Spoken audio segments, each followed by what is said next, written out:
پھر کہتا ہے یہ قسم بڑی عظیم ہے. پھر اس کے بعد جو مرحلہ آتا ہے وہ یہ کہ قرآن کریم شکوہ کرتا ہے. بس پہلے قسم، پھر قرآن کے فضائل، اب جا کے قرآن شکایت کرتا ہے. یہ شکایت ہے قرآن کیا ہے وہ سسٹم. میں بہت جلدی پڑھ رہا ہوں آپ کی خدمت میں. آیت یہاں سے شروع ہوتی ہے فلا اقسم بمواقع النجوم. یہ فلا کے لا کو زائدہ مانا گیا ہے، یعنی ہم ستاروں کے طلوع اور غروب ہونے کی جگہوں کی قسم کھاتے ہیں. آپ جانتے ہیں کہ بہت بڑا سسٹم ہے ستاروں کا، بہت بڑا سسٹم ہے. اربوں کروڑوں ستارے موجود ہیں جو سب اپنے اپنے محور پہ ٹہلتے ہیں. کوئی کسی کے محور پہ نہیں آتا، اپنے اپنے مدار پر ہیں. نہ کوئی آگے جاتا ہے نہ کوئی پیچھے جاتا ہے، سب اپنے اپنے مدار پر ہیں. قرآن قسم کھاتا ہے کہ ان محوروں کی قسم، مواقع النجوم کی قسم. اور پھر قرآن کہتا وَإِنَّهُ لَقَسَمٌ لَوْ تَعْلَمُونَ عَظِيمٌ. اور جو میں قسم کھا رہا ہوں اگر تم جان سکو تو یہ بڑی قسم ہے. واقعا یہ جو سسٹم ہے سیارات کے، یہ جو سسٹم ہے ستاروں کے، کیونکہ اس زمانے میں لوگوں کے سسٹم سے بہت آگاہی نہیں تھی، تو شاید قرآن نے متوجہ کرایا کہ بہت بڑی قسم ہم نے کھایا ہے. اب یہاں کے بعد یہ قسم ہو گئی.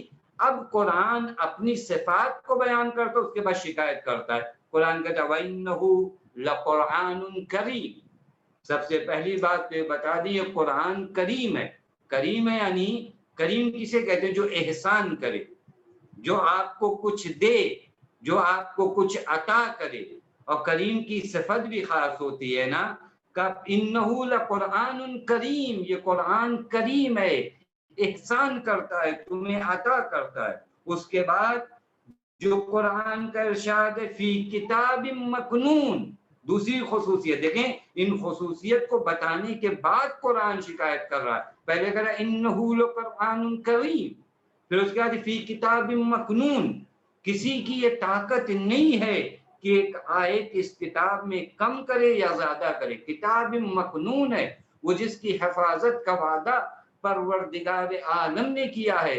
اصل کتاب وہاں موجود ہے، الفاظ کا لباس پہنا کے تمہارے سامنے پیش کیا گیا. بس نہ ایک آیت کم کی جا سکتی ہے اس میں، نہ ایک آیت بڑھائی جا سکتی ہے. یہ ہمارے اس دور کے کچھ منافقین، مرتدین، مرتد لوگوں کو معلوم ہونا چاہیے جو اس طرح کا دعویٰ کرتے ہیں کہ قرآن کریم میں اتنی آیتوں کا اضافہ ہوا. یہ کہاں کی بات کرو، قرآن کا فی کتاب مکنون، اس میں اضافہ نہیں کیا جا سکتا، اس میں کمی نہیں کی جا سکتی. اس کے بعد قرآن کہتا ہے لا یمسہ الا المطہرون، اس قرآن کو کوئی چھو نہیں سکتا مگر یہ کہ وہ پاک ہو. دیکھیں قرآن پہلے اپنی کوالٹی بتا رہا ہے، پھر شکایت کرے گا انہ لا یمسہ الا المطہرون. اب یہاں پر علماء نے دونوں معنی دیا ہے، طہارت ظاہری بھی اور طہارت معنوی بھی. اور میں بس اتنا کہوں گا دل پاک ہونا چاہیے قرآن کے مطالب کو سمجھنے کے لیے. کل بھی آپ کی خدمت میں عرض کیا تھا کہ ذالک الکتاب لا ریب فیہ ھدی للمتقین. وہ تقویٰ ہو تو یہ ہدایت کرے گا، وہ دل پاک ہو تو مطالب قرآن تمہارے دل میں جذب ہوں گے اور سمجھ میں آئیں گے. اس کے بعد قرآن کہتا ہے تنزیل من رب العالمین. اور یاد رکھنا یہ قرآن بشر کا کلام نہیں ہے، یہ قرآن رب العالمین کی جانب سے نازل ہوا ہے. بس کوالٹی کو دیکھیے گا، کیا کہا انہو لقرآن کریم، یہ قرآن کریم ہے. اس کے بعد کا فی کتاب مکنون، یہ کتاب مکنون ہے. پھر اس کے بعد کا لا یمسہ الا المطہرون. پھر اس کے بعد کہتا ہے تنزیل من رب العالمین. یہ چار کوالٹی بتانے کے بعد اب قرآن شکایت کر رہا ہے. کیا شکایت ہے قرآن کی؟ افبہذا الحدیث انتم مدہنون. دیکھیں وہ کتاب جو قرآن کریم ہے، وہ جو کتاب مکنون ہے، وہ جو مطہرون جس کو مس کر سکتے ہیں، وہ جو خدا کی جانب سے نازل کی گئی ہے، آیا ایسی کتاب سے تم غفلت برتتے ہو؟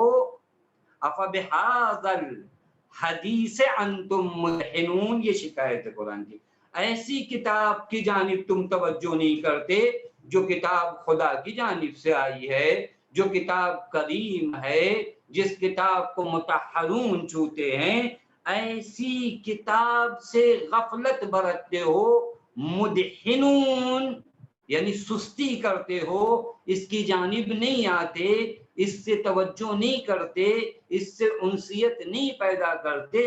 اتنی عظیم کتاب سے غفلت کا کیا معنی ہے؟ یہی قرآن کی شکایت ہے۔ قرآن در حقیقت یہ کوالٹیز قرآن کی بتانے کے بعد افبہاول حدیث انتم مدہنون، کیا اس کتاب سے تم غفلت برتتے ہو، تساہلی کرتے ہو، تہاون کرتے ہو، اس کے قریب نہیں آتے، اس سے مانوس نہیں ہوتے؟ یہ ہے شکایت قرآن۔ قرآن کی شکایت کیا ہے؟ جب اتنی عظیم کتاب تمہارے پاس ہے تو اس کے قریب کیوں نہیں آتے؟ اس سے انسیت کیوں نہیں پیدا کرتے؟ اس سے مانوس کیوں نہیں ہوتے؟ بس توجہ فرمائیں۔